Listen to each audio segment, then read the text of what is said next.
بسم اللہ الرحمن الرحیم. السلام علیکم.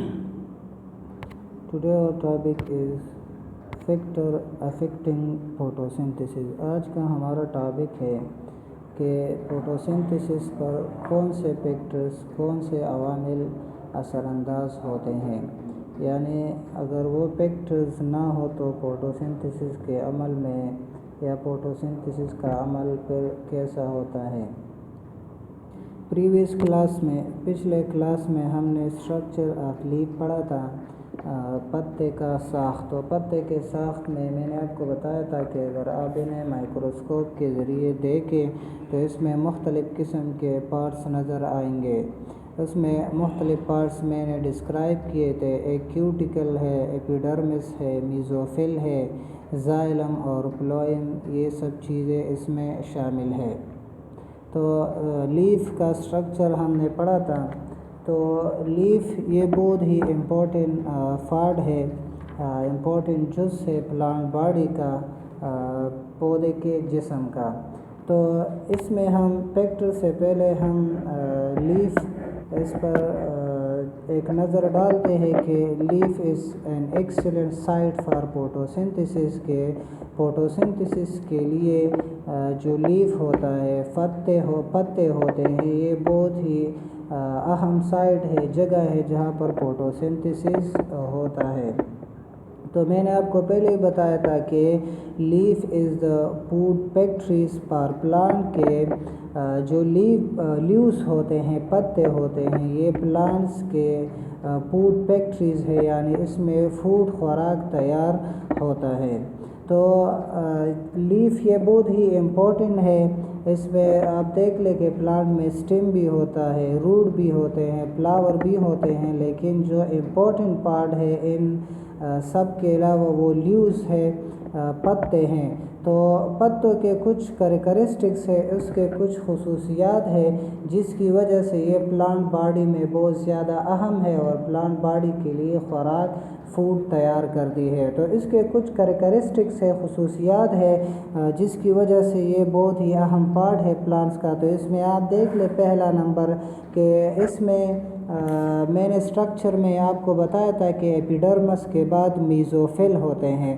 تو میزوفل میں دو سیلز ہوتے ہیں، ایک اسپونجی میزوفل اور دوسرا پیلیسیڈ میزوفل ہے.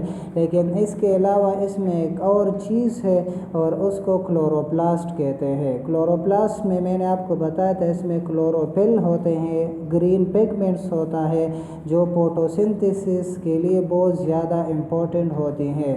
جو فوٹوسنتھسس عمل ہوتا ہے تو یہ مینلی یہاں پر میزوفل سیلز میں ہوتے ہیں، یہاں پر کلوروپلاسٹ ہوتے ہیں. کلوروپلاسٹ میں کلوروفل ہوتے ہیں اور کلوروفل یہ فوٹوسنتھسس میں بہت زیادہ اہم کردار ادا کرتا ہے. اور یہ میں نے آپ کو یہ بھی بتایا تھا کہ لیف کا جو گرین کلر ہے یہ بھی ان کلوروپلاسٹ یعنی کلوروفل ہی کی وجہ سے ہوتی ہے.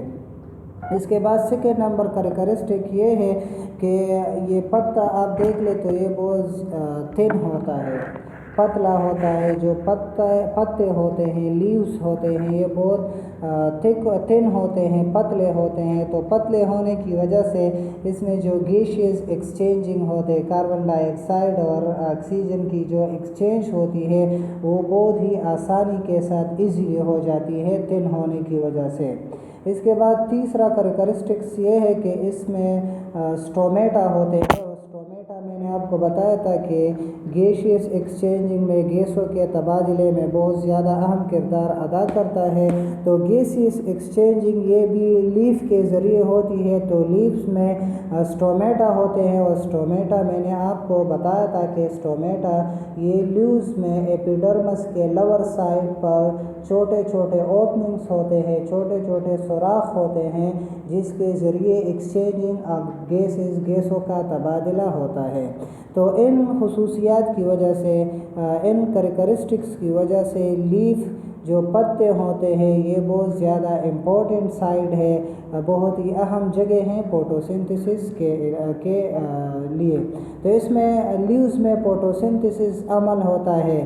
تو لیوز کے علاوہ یعنی پتوں کے علاوہ فوٹوسنتھسس کے لیے کچھ